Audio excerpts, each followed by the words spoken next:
ગત રોજ ગાંધીધામ શહેરની પાયાની સંસ્થા એસઆરસીના શેર હોલ્ડર્સને સ્પર્શતા પ્રશ્નો અને ગાંધીધામ શહેરના વિકાસને વધુ આગળ લઈ જવા માટે ઓપન હાઉસનો કાર્યક્રમ યોજાયો હતો। આ યોજાયેલા ઓપન હાઉસમાં વિવિધ મુદ્દાઓની ચર્ચા થઈ હતી। એસઆરસીની સંકુલના આદ્ય સ્થાપકે અનામત રાખેલી જમીનોને સભાસદોના કલ્યાણ માટે ઉપયોગમાં લેવા, કચ્છના આર્થિક પાટનગર તરીકે પ્રખ્યાત થયેલા અને હજુ પણ વિકાસની વ્યાપક તકો છે તેવા ગાંધીધામને સહિયારા પ્રયાસથી આગળ વધારવા સહિતના સૂર આ કાર્યક્રમના મંચ ઉપરથી ચર્ચાયા હતા।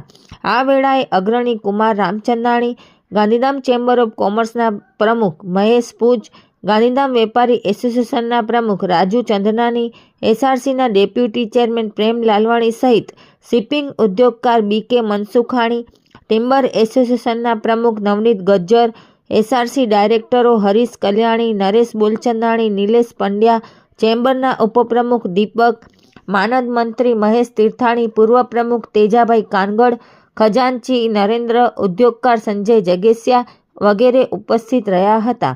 કાર્યક્રમના આયોજક સેવક લખવાણી ગુલ દરિયાણી, નીતા મનોજ મનસુખાણી દ્વારા કરાયું હતું। રિપોર્ટ ભારતી માખીજાણી, ગાંધીધામ।